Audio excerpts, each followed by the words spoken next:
নিজের সবচেয়ে পছন্দের বিএমডাব্লিউ বাইকে চড়ে তুরস্কে বেড়াতে গিয়েছিলেন রাশিয়ার বিখ্যাত ইনফ্লুয়েন্সার। সেখানেই মর্মান্তিক মৃত্যু হলো তার। একটি ট্রাকের সঙ্গে সংঘর্ষে ঘটনাস্থলে প্রাণ হারান তাতায়ানা ওজোলিনার। ৩৪ বছরের তাতায়ানা পরিচিত ছিলেন রাশিয়ার সবচেয়ে সুন্দরী বাইকার হিসেবে। প্রায়ই সামাজিক যোগাযোগ মাধ্যমে তার সৌন্দর্য, জীবনযাপন ও ভ্রমণ নিয়ে আলোচনা হতো। সামাজিক যোগাযোগ মাধ্যমে তাতায়ানা মোটো তানোয়া নামেও পরিচিত ছিলেন।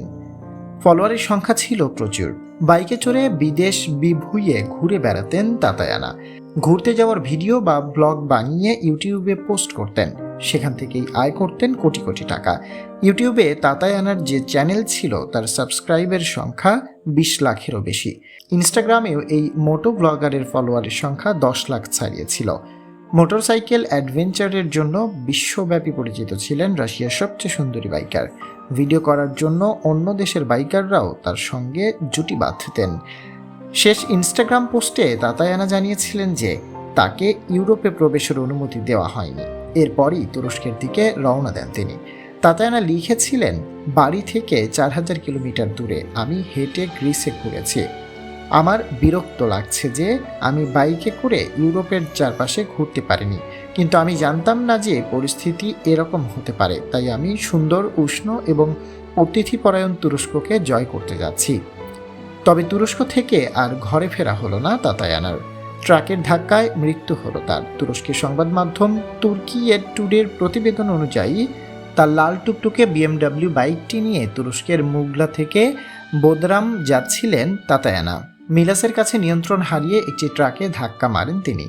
সংবাদ মাধ্যম দ্য সানের প্রতিবেদন অনুযায়ী বাইকারদের অন্য একটি গ্রুপের কারণে হঠাৎ ব্রেক কষতে হয় তাতায়ানাকে। এরপরই নিয়ন্ত্রণ হারিয়ে ট্রাকের সঙ্গে সংঘর্ষ হয় তার। দুর্ঘটনার পরে স্থানীয়রা ঘটনাস্থলে ছুটে আসেন। অ্যাম্বুলেন্সও পৌঁছায়, তবে তাতায়ানাকে মৃত বলে ঘোষণা করেন চিকিৎসক। তুরস্কের জনপ্রিয় বাইকার ওনুর ওবুতো তাতায়ানার সঙ্গে বাইক সফরে বেরিয়েছিলেন। তিনিও দুর্ঘটনার কবলে পড়েন। প্রাণে বেঁচে গেলেও বর্তমানে তিনি গুরুতর জখম অবস্থায় হাসপাতালে চিকিৎসাধীন। তাতায়ানার সঙ্গে আরও এক জনপ্রিয় বাইকার তথা ইউটিউবার ছিলেন, তবে তিনি আহত হননি বলেই স্থানীয় সংবাদ মাধ্যমের প্রতিবেদনে প্রকাশিত হয়েছে। এরই মধ্যে পুরো ঘটনার তদন্তে নেমেছে পুলিশ। তাতায়ানার মৃত্যুতে শোকাহত তার পরিবার। ১৩ বছর বয়সী পুত্রের বিশ্বাসই হচ্ছে না যে মা আর নেই। তাতায়ানাকে শ্রদ্ধা জানিয়ে রুশ বাইকার গোষ্ঠী মোটো মস্কো অ্যাসোসিয়েশনের প্রধান আন্দ্রেই ইভানভ বলেন, মোটো তানোয়া আর আমাদের মধ্যে নেই। লাখ লাখ মানুষ তাকে অনুসরণ করতেন। আপনি যদি এ পর্যন্ত আমাদের ভিডিওটি দেখে থাকেন তাহলে লাইক শেয়ার দিয়ে আমাদের সাথেই থাকুন।